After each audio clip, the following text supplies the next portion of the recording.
I'm Suzie from WhatCulture.com and you're watching the Suzaro section. For this Suzaro section, it is Q&A time. So you've sent your Qs and now I'm going to A them, if that makes sense. So when I asked you guys for your questions, you actually sent me so many good questions.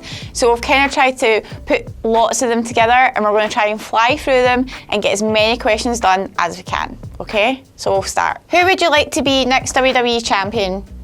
Seth Rollins. Thoughts on Brock versus Shane feud that could be on its way? I think it's really interesting. I think Shane's just trying to get all these little dream matches out of the way, but creating really interesting storylines at the same time, because I loved the whole Shane Undertaker thing. I thought it was great. So maybe this could be something similar that they could happen. This might be a road to WrestleMania possibly for them. You never know. Thoughts on Orton versus Lesnar and how it ended?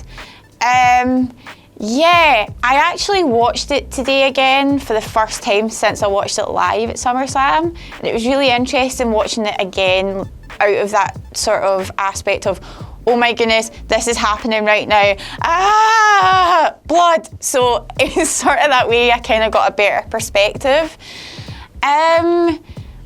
It kind of sucked, but it was kind of good at the same time. It showed Lesnar's strength, and that's something that WWE are always wanting to do. They always want to make Brock Lesnar look like the big, strong beast, ruthless. Brock Lesnar. But yeah, no, it was enjoyable. There was a lot of blood, to the point where it literally was pouring out of Randy Orton's poor head. No, I don't think it was off script. I think it was planned. That is my opinion on it.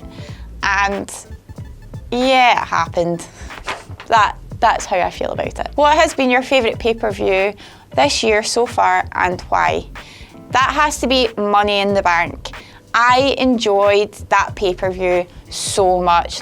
Not only because I got to sit and watch it here with the guys in the WhatCulture offices, but I just loved the whole Seth Rollins wins, WWE takes it away because of Dean Ambrose cashing in his Money in the Bank, which I thought was a great ending, and it was a holy shit moment. And actually, that whole show had a lot of holy shit moments. So for me, that's why Money in the Bank is my favourite pay-per-view so far this year. We spoke about SummerSlam before, but the next question is thoughts on SummerSlam. SummerSlam as a whole had the potential to be great, but the mistakes that some of the wrestlers made it not great. What current WWE/NXT talent do you think should join Raw's Cruiserweight division? Well, I think you could see Johnny Gargano and Tommaso Ciampa taking a big leap and joining that Cruiserweight division on Raw. That would be nice to see, because obviously they've been at NXT for a little while now. They know the script, they know where they're going. Obviously they're trying to push them as a tag team still at the moment. But no, it would be interesting, and I want to know your thoughts. What are your thoughts on them having a Cruiserweight Tag Team Championship? That's been something I've been thinking about recently, so if you've got any thoughts on that, leave it in the comment section below. Do you think splitting the WWE Women's Division was a bad idea, or do you think it has potential to make new stars? The answer to this question is both. It does have the potential to boost people astronomically in terms of them getting spotlight, but yeah, I think it could still go badly because they might just not have enough women yet. And that's like a very important thing. Yeah, they might be on every week, but because they don't have such a wide roster on both sides of the fence, could mean that people are going to get bored quickly. So it means that the women are going to really have to step up and pull something great out every single week. Who's your favourite WWE wrestler of all time? If someone had a gun to my head, I would say Shawn Michaels. Because I have a lot of favourite wrestlers of all time, but that would be the one I'd just like, Shawn Michaels. Okay, so next question. Thoughts of the new titles in terms of quantity and thinking that there is too many. Now, obviously, if you're doing a complete split, which WWE are doing at the moment with Raw and SmackDown, it is sensible for them to have belts for each level of the roster. So obviously you've got the US belt, you've got Intercontinental, you've got your Universal Championship, and then you've got obviously the WWE Championship. Women's on each side, tags on each side. It makes sense. In terms of the quantity, I think the rosters can handle it. It's just how they utilise it and how storylines and things work. But I don't think there's too many at the moment. But we'll see in terms of what happens with the Cruiserweight Championship when the Cruiserweights arrive on Raw. We'll see what happens then, if there's too many of them. Next question, what does Primate eat for breakfast?